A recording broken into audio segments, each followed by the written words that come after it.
Tom Andrews stood at the entrance of the Galactic Academy of Sciences, his heart beating faster than usual in the lighter gravity. The massive crystal spires of the academy reached toward the purple sky, their surfaces reflecting the light of 3 distant suns. He took a deep breath, adjusting the straps of his reinforced backpack, one of the few Earth-made items he had brought with him. "Welcome, Student Andrews," a soft voice chimed from a floating orb near his head. "Please proceed to the main hall for orientation. Your elevated vital signs suggest anxiety. Would you like a calming supplement?" "No, thanks," Tom replied, suppressing a smile. The AI didn't understand that sometimes humans actually enjoyed feeling nervous. It was part of what made them feel alive. The main hall was filled with beings from across the galaxy. Some floated, others crawled, and a few seemed to shift between different forms entirely. Tom noticed he was the only one walking on 2 legs. The gravity here was set to universal standard, about 0.6 of Earth's pull, making him feel unusually light on his feet. A tall, crystal-like being approached him, its transparent body showing swirling patterns of light. "Ah, the Earth student," it said, its voice somehow forming in Tom's mind rather than in the air. "I am Professor Reed. We've been quite interested in having a Deathworlder join our academy." Several nearby aliens turned to stare at Tom. He heard whispers of Deathworlder ripple through the crowd, followed by what sounded like nervous clicking and humming. "Class, gather around," Professor Reed announced. "Today marks a historic moment. We have our first student from Classification 12 planet Earth." "A 12? A blob-like student pulsed with bright colors. But that's nearly uninhabitable." Tom wanted to explain that Earth was perfectly habitable, for humans, at least. But before he could speak, another student, tall and blue-skinned with 4 arms, stepped forward. "I've studied Earth's specifications," the blue student said, each word precise and measured. "Constant gravitational stress, extreme temperature variations, aggressive microorganisms, and periodic natural disasters. How do you even develop civilization in such conditions?" "We adapt," Tom said simply. "It's what humans do best." Professor Reed's crystalline form sparkled with what Tom guessed was approval. "And that is precisely why we're excited to have Student Andrews join us. Now let's begin with your first assignment." A holographic display appeared in the center of the hall, showing various planetary environments ranging from gas giants to ice worlds. "Your task for this term is to design and theoretically construct a survival shelter capable of withstanding any planetary condition," Professor Reed announced. "You may use any technology available to your home civilization." The blue-skinned student raised 2 of his 4 hands. "Professor, isn't that unfair to the—" He glanced at Tom. "Less advanced students." Several others nodded in agreement, their various appendages or energy fields shifting in what Tom assumed was supposed to be polite concern. Professor Reed's crystal form pulsed with soft light. "Every civilization's technology has its merits." Student Blue. "Sometimes, the simplest solutions prove the most effective." Tom felt a grin spread across his face. The other students had no idea that humans had been building shelters in extreme conditions for thousands of years. From igloos in the Arctic to underground cities in the desert, humans had found ways to survive long before they had advanced technology. As the class dispersed to begin their research, Tom heard the blob-like student whisper to another, "Poor thing. He'll probably design something with sticks and rocks." Tom didn't bother correcting them. He was already thinking about Roman concrete, geodesic domes, and the natural ventilation systems of termite mounds. Sometimes, the best technology wasn't about how advanced it was, but about how well it worked when everything else failed. And if there was one thing humans knew well, it was surviving when everything else failed. The library of the Galactic Academy floated in zero gravity, its vast collection of data crystals twinkling like stars. Tom pushed himself from shelf to shelf, his movements careful in the weightless environment. While other students simply interfaced with the library's AI through their neural implants, Tom had to do his research the old-fashioned way, by reading. searching for picture books. Blue's voice came from above. The four-armed student was suspended in a web of holographic displays, each showing complex mathematical formulas. Tom grabbed another data crystal. Actually, I'm studying ancient architecture from across the galaxy. Sometimes old solutions work better than new ones. Blue's attention shifted from his displays. Is that what passes for research methodology on Earth? Looking backward instead of forward. On Earth, we have a saying, Tom replied, pushing himself toward a nearby study pod. Those who don't learn from history are doomed to repeat it. The next day, Professor Reed gathered the class in the environmental testing chamber, a massive room that could simulate any planetary condition. The crystalline professor's body sparkled with excitement. Your shelter designs must withstand the following scenarios, Reed announced. Holographic images appeared around the room. First, the methane storms of Titan Prime. Second, the crushing pressures of Deep Core 7. Third, the plasma winds of the Starforge system. And finally, the professor paused for effect, the combined conditions of all three. A wave of nervous chatter swept through the class. Even Blue's confident expression flickered. That's impossible. The blob student from earlier wobbled anxiously. No single structure could withstand all those conditions at once. Tom thought back to his grandfather's stories of surviving the great storm of 2089 in their family's old storm cellar. Sometimes the simplest solutions were the most reliable. As the class began their preliminary designs, Tom noticed the different approaches. Blue was designing an energy shield generator that would create a protective bubble. The blob student was working on a structure that would phase between different states of matter. Others were planning to use eye-controlled nanobots to constantly rebuild their shelters. Tom started sketching on his tablet, old-school drawings that made some nearby students snicker. He thought about the ancient Roman pantheon, still standing after thousands of years, about how Arctic explorers built shelters from ice blocks, about how desert cultures used thick walls and clever airflow to stay cool. Student Andrews, Professor Reed approached, crystal form shifting curiously. Your approach seems unusual. Are you certain you wouldn't prefer to use our advanced design systems? Tom looked up from his sketch. With respect, Professor, I'd like to try something different. Every advanced technology has a point of failure, but simple solutions, they tend to keep working even when everything else breaks down. Interesting theory. Blue interrupted, floating closer. But your primitive methods couldn't possibly handle plasma winds. Maybe not alone, Tom agreed. But what if we combine old and new? The strongest structures on Earth use arch support. It's simple physics. Add modern materials and some basic force field generators, and you get something that works even if the power fails. Professor Reed's crystalline form pulsed with what seemed like approval. An intriguing hypothesis. Though I wonder if your Earth-based experiences are relevant to such extreme conditions. Tom smiled, remembering his survival training days. Professor, on Earth we have places where it rains acid, where temperatures swing from burning hot to freezing cold in hours, where winds can throw cars around like toys, and where pressure differences can crush submarines. We might not have plasma storms, but we know a thing or two about surviving hostile conditions.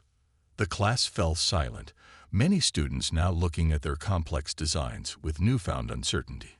Even Blue seemed thoughtful. Very well, Professor Reed chimed. You have one standard week to complete your designs. May the best shelter prevail. As Tom returned to his sketches, he couldn't help but grin. Sometimes being a Deathworlder had its advantages. Tom sat cross-legged on his dorm room floor, surrounded by holographic projections of Earth's ancient structures. The pyramids of Egypt spun slowly in front of him, while the dome of a Mongolian yurt hovered nearby. His tablet was filled with notes about Roman concrete, Gothic arches, and Native American adobe buildings. A knock on his door interrupted his studies. To his surprise, it was the blob student from his class, their form rippling with nervous patterns. Student Tom. The blob pulsed anxiously. I'm Ray. I noticed your designs yesterday. They're different from anything I've seen. Tom smiled, gesturing to the holograms. Want to learn about Earth architecture? Ray flowed into the room, their translucent body reflecting the holographic light. Your species built these without AI assistance, without molecular assemblers. Just rocks, ingenuity, and a lot of hard work, Tom replied, pulling up an image of the Great Wall of China. This one's over 13,000 miles long, built to last thousands of years. Ray's body changed to a pale blue color of surprise. But why not just use force fields? Because sometimes the simplest solution is the most reliable, Tom explained, standing up to demonstrate. See this arch design. It uses gravity, the very force trying to pull it down, to hold it up. No power needed, no computers to fail, just pure physics. As they talked, Tom noticed more students gathering at his door, drawn by their discussion. Even Blue hovered nearby, pretending not to listen while all four arms typed rapidly on his holo keyboard. Professor Reed materialized in the doorway, their crystalline form refracting the hologram light. Quite the study session you've started, Student Andrews. Tom straightened up. Just sharing some Earth history, Professor. Indeed. Reed floated into the room. And how does Earth history apply to methane storms and plasma winds? Tom grinned, pulling up his shelter design. Well, look at this. The basic shape comes from Native American hogans, round buildings designed to withstand tornadoes. But I've modified it using principles from Roman domes and Gothic arches. The walls are inspired by igloos, using layered construction to trap insulating air pockets. He pointed to different parts of his design. The outer layer uses modern force field generators, but they're backed up by physical walls based on ancient techniques. If the power fails, you still have protection. The shape naturally deflects wind, the layered walls handle pressure and temperature, and the arch structure supports itself. Blue finally stopped pretending not to be interested. But what about the plasma winds? Surely your Stone Age technology can't handle that. Actually, Tom brought up another diagram. Earth's magnetosphere has been deflecting solar plasma for billions of years. I studied how it works and designed these grooved panels to create a similar effect, but smaller. Even if the force fields fail, the physical structure creates its own protective magnetic field. The room fell silent. Professor Reed's crystal body pulsed with bright colors. Fascinating. You're using natural principles to back up artificial systems. On Earth, we learned the hard way that any system can fail, Tom explained. Nature's solutions have been tested by billions of years of evolution. Why not use them? Ray changed to a deep green color of understanding. So that's why you studied old buildings. They're the ones that survived. Exactly, Tom nodded. These structures lasted through earthquakes, wars, storms, everything Earth could throw at them. If they can survive a death world for thousands of years, they might just handle anything the galaxy throws at them too. Blue finally floated fully into the room. Perhaps, he said slowly, all four arms crossed, there might be some value in examining these primitive techniques. Professor Reed chimed softly. It seems, class, that Student Andrews is teaching us something valuable. Sometimes the best way forward is to first look back. As more students crowded into his room, asking questions about Earth's ancient builders, Tom realized something important. Maybe being the only human at the Academy wasn't just about proving himself. It was about sharing humanity's hard-earned wisdom with the galaxy. The environmental testing chamber hummed with energy as Professor Reed initiated the first round of shelter testing. The massive room had been divided into separate testing areas, each containing a miniature version of the students' designs. We begin with methane storm conditions, Professor Reed announced, their crystalline form glowing with anticipation. Tom stood with the other students behind the safety barrier, watching as artificial purple clouds formed above their test shelters.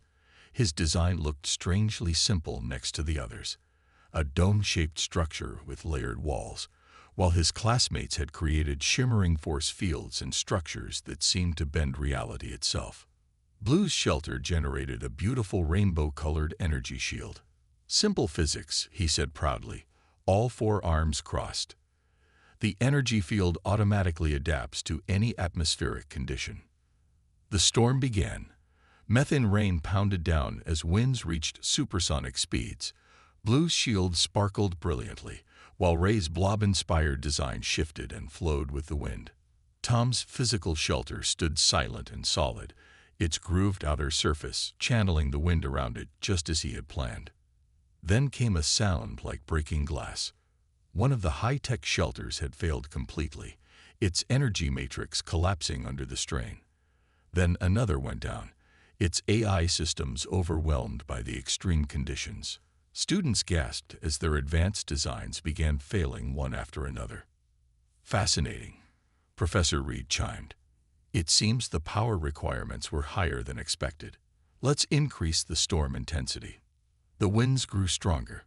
Blue's shelter still held, but its shield was flickering dangerously. Ray's structure was struggling to maintain its form. Tom's design, however, hadn't changed at all. "How?" Ray pulsed with confused colors. "The wind should be tearing it apart." "Watch the surface," Tom pointed. "See how the grooves create spinning air currents. They actually strengthen the structure." Ancient Earth temples used similar principles to survive hurricanes. Suddenly, a massive power surge rocked the chamber. Emergency lights flashed as the main power grid failed, switching to backup systems. Blue's shelter shield vanished instantly. Ray's adaptive structure froze in mid-transformation. But Tom's shelter stood unchanged. "What's happening?" A student cried out as their nanite-built shelter began to disintegrate without power to maintain it. Professor Reed's crystal form flickered as they accessed the chamber systems. "It appears we have a cascade failure in the power grid. All tests should be suspended until—" They were interrupted by a low, cracking sound. The chamber's protective barriers were failing, letting the artificial storm begin to spread throughout the room. "Everyone out," Professor Reed ordered. But Tom was staring at his shelter. "Wait. The physical structure is still intact. It can hold all of us."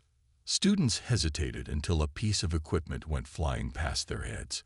Blue was the first to move, pushing several smaller students toward Tom's shelter. "Get inside. Now." They rushed in as the storm raged around them. Tom sealed the door, engaging the backup mechanical locks. Inside, the shelter was dark except for the emergency lights he'd installed, simple chemical lights that needed no power. "It's holding," Ray observed, their blob form glowing faintly in the dim light. "But how will we breathe?" "Natural ventilation system," Tom explained, pointing to the air shafts.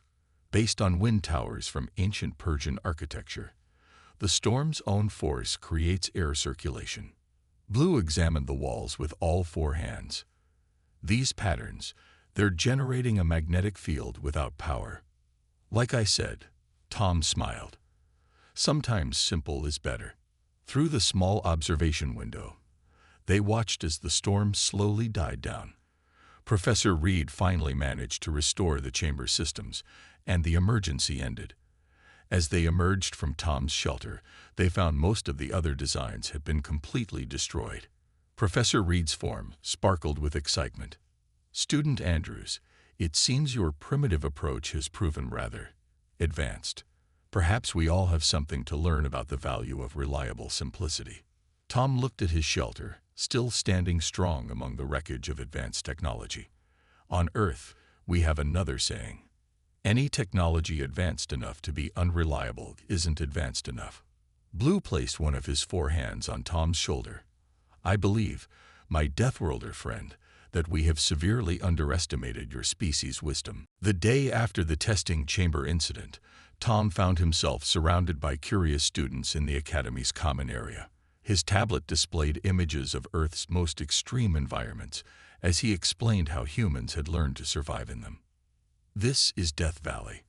Tom pointed to a picture of a harsh desert landscape. Temperature swings from freezing to boiling in a single day. But native peoples survived there for thousands of years using simple technologies. Ray wobbled closer, their blob form shifting to an interested shade of green.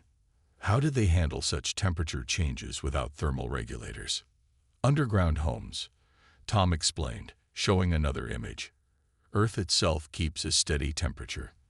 They dug down to stay cool in summer and warm in winter. No power needed. Blue floated nearby, all four arms busy taking notes. Like your shelter design's foundations. Exactly, Tom nodded. And here's the McMurdo Station in Antarctica. Winds over 200 miles per hour, temperatures cold enough to freeze air. Humans lived there using basic insulation techniques and clever architecture. The gathering drew Professor Reed's attention. The crystalline teacher hovered at the edge of the group, their forms sparkling with interest. Tell us more about these survival techniques, Blue requested, setting aside his usual pride. After yesterday's incident, it's clear we need to understand your backup systems. Tom pulled up an image of an old nuclear bunker. This is how we handled radiation and pressure. Thick walls, filtered air systems that work without power, water recycling using gravity and sand. Simple, but it works every time. But what about more extreme conditions? Asked a hovering gas cloud student. Surely Earth never faced anything like plasma storms. Tom smiled, bringing up a video of the northern lights. Actually, Earth's magnetic field protects us from solar plasma all the time. It's why I based my shelter's backup magnetic system on the same principle. Nature already solved the problem billions of years ago. Professor Reed chimed in, their crystal form pulsing with academic excitement. Student Andrews, would you say this approach to learning from natural and historical solutions is common among humans? Very common, Tom replied. On Earth, we have a whole field called biomimicry, copying nature's solutions to problems. The fastest trains were designed by studying bird beaks. The strongest buildings learned from seashells and trees. Blue's expression showed dawning understanding. So when you studied ancient buildings, I wasn't looking backward. Tom completed the thought. I was looking at what worked. These structures survived earthquakes, wars, storms, everything the Deathworld could throw at them. That's the best test of any technology. Ray changed color thoughtfully. On my world, we replace our buildings every few years with newer versions. We never thought about making them last. That's the thing about evolving on a Deathworld, Tom explained. We can't afford for things to fail. Every failure on Earth can mean death, so we learn to build things to last. Professor Reed floated forward. Students, I believe we're witnessing something remarkable. The integration of what we thought of as primitive wisdom with advanced technology could revolutionize our approach to engineering. But how do we learn these techniques? Blue asked, surprisingly humble. Our computers have no data on such methods. Tom grinned. Well, that's why I brought these. He reached into his bag and pulled out several old books, real paper books. Sometimes the best backup system is the one that needs no power at all. The other students gathered around, fascinated by the physical books. Even Professor Reed extended a crystalline tendril to carefully turn a page. You know, Blue said quietly, perhaps being a Deathworlder isn't about being primitive at all. It's about understanding what truly works, no matter how simple or complex. Tom nodded, watching his alien classmates pore over Earth's accumulated wisdom. That's the thing about survival. It doesn't care about looking advanced. It only cares about what works. A week after the accident, the environmental testing chamber had been fully repaired and reinforced. This time, all the students' shelter designs looked different. Many had incorporated elements from Tom's books, creating hybrid structures that combined advanced technology with time-tested Earth principles. Today's test will push your designs beyond normal safety limits, Professor Reed announced, their crystal form glowing with intense light. We will simulate all 3 disaster scenarios simultaneously. Tom stood beside Blue, watching their shelters through the observation window. Blue's new design still had its energy shield, but now it was backed by thick physical walls with architectural features borrowed from Egyptian pyramids. Nervous? Tom asked his 4-armed friend. Blue adjusted his shelter settings with all four hands. Oddly, no. Having backup systems is comforting. Beginning simulation, Professor Reed chimed. Phase 1. Methane storms. Purple clouds formed above the test area. Wind howled as methane rain pounded against the structures. Every shelter stood firm, their hybrid designs handling the storm better than pure energy shields had before. Phase 2. Crushing pressure. The chamber's gravity increased dramatically. Some students gasped as they felt the extra weight, even behind the safety barrier. Tom watched as the shelter's walls compressed under the strain. His own design's arch supports distributed the pressure perfectly, just like the Roman aqueducts had done for thousands of years.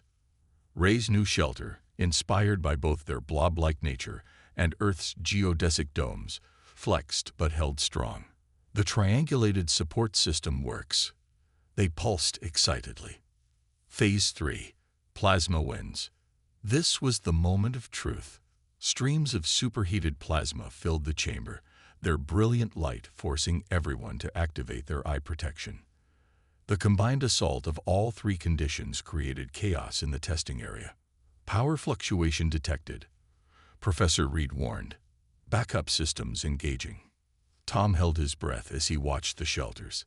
His own design's passive magnetic field kicked in automatically as the power wavered, deflecting plasma just as Earth's magnetic field protected the planet. Blue's shelter lost its energy shield for a moment but remained intact, protected by its physical structure. The redundant systems are working, he exclaimed, all four arms gesturing excitedly. Then Professor Reed did something unexpected, initiating total power failure simulation. The chamber went dark. Emergency lights kicked in as every powered system shut down completely. In the dim light, they could see most of the shelters still standing, protected by their physical backup systems. Remarkable, Professor Reed observed. In previous years, a power failure meant total design failure, but these hybrid approaches. The test continued for another hour, with conditions growing increasingly severe. When it finally ended, every shelter incorporating Earth-inspired backup systems had survived. Those few students who had stuck to pure energy-based designs found their shelters severely damaged. As the chamber powered down, Professor Reed's crystal form pulsed with bright colors. Students, today you've demonstrated something extraordinary. By combining advanced technology with proven physical principles, you've created designs that are truly superior to either approach alone. Blue turned to Tom. I never thought I'd say this, but your Deathworld experience has taught us all something valuable. Technology isn't just about being advanced, it's about being reliable. That's what happens when you evolve on a planet that's constantly trying to kill you. Tom grinned. You learn to have backup plans for your backup plans. Professor Reed floated to the center of the room. I believe this marks a significant moment in galactic engineering. Student Andrews, your introduction of Earth principles has sparked a new approach to design thinking. Ray wobbled happily. Maybe we should call it Deathworld engineering, where every system has a reliable backup. As the students gathered around to examine the test results, Tom felt a deep sense of pride. He hadn't just proven that Earth technology could match advanced alien designs. He'd shown that sometimes the harshest conditions produce the best solutions. Being a Deathworlder wasn't a disadvantage after all. It was perhaps humanity's greatest strength. 3 months after the final shelter test, the Galactic Academy of Sciences had changed. Walking through the halls, Tom noticed new classes being offered. Ancient engineering principles, survival architecture, and Deathworld innovation studies. His project had started something bigger than he'd imagined. In the main hall, Professor Reed's crystal form sparkled brightly as they addressed the morning assembly. Today marks a historic occasion. The Academy Board has approved a new engineering standard requiring all critical infrastructure to include non-powered backup systems inspired by Earth's architectural principles. Tom sat between Blue and Ray in the audience, trying not to smile too broadly. Blue nudged him with one of his 4 arms. You've done more than teach us about buildings, you know. You've changed how the galaxy thinks about technology." "Student Andrews," Professor Reed called out, "would you share your thoughts on this development?" Standing up, Tom looked around at his fellow students. "On Earth, we have a saying, pride goes before a fall. When we rely too much on any single approach, we create weakness. True strength comes from combining different ideas, learning from history, and always having a backup plan." Ray wobbled with excitement, their blob form shifting through happy colors. "Like my new research project. I'm studying how ancient Earth creatures called tardigrades survive extreme conditions. Their techniques could revolutionize our spacesuit design." The assembly burst into excited discussion as more students shared their Earth-inspired projects. One group was developing emergency shelters based on termite mounds. Another was studying how desert plants collected water, hoping to apply it to colony ships. After the assembly, Blue pulled Tom aside. "Remember when I called your methods primitive? I've never been so glad to be wrong. The Academy's already implementing your hybrid approach in the new dormitory design." They walked together to the observation deck, where the three suns were setting in a spectacular display of purple and gold. Through the window, they could see construction robots building the new dorm, its design clearly showing both advanced alien technology and Earth-inspired architecture. "You know what's funny?" Tom said, watching the construction. "Back on Earth, some people thought we were behind the rest of the galaxy. But being from a death world taught us things that other civilizations never had to learn." Professor Reed materialized nearby. "Indeed, which is why we're tripling the number of human students accepted next year. The galaxy needs your species' unique perspective." Tom turned in surprise. "Really? More humans are coming." "Already approved," Reed chimed happily. "And you, Student Andrews, have been asked to teach an introductory course on Earth survival principles." Blue laughed at Tom's shocked expression. From outcast to professor in one term. Not bad for a primitive Deathworlder. The news spread quickly through the Academy. By evening, Tom's communication pad was flooded with messages from students wanting to join his class. Even some teachers had signed up to learn. As Tom prepared for bed that night, he looked out his window at the alien stars. He thought about how far he'd come from that nervous first day, when everyone looked down on the primitive human student. His tablet pinged with a message from his parents back on Earth. "Dear Tom, we're so proud. Your story's all over the news here. Who would have thought that your grandfather's old books about building storm shelters would end up changing galactic engineering? Love, Mom and Dad." Tom smiled, remembering his grandfather's words. Never trust a system without a backup, and never ignore the lessons of the past. A shooting star streaked across the purple sky. Tomorrow, he would start preparing his course materials, sharing Earth's hard-earned wisdom with the galaxy. But tonight, he just felt proud. Proud of his heritage, proud of his planet, and proud to be a Deathworlder.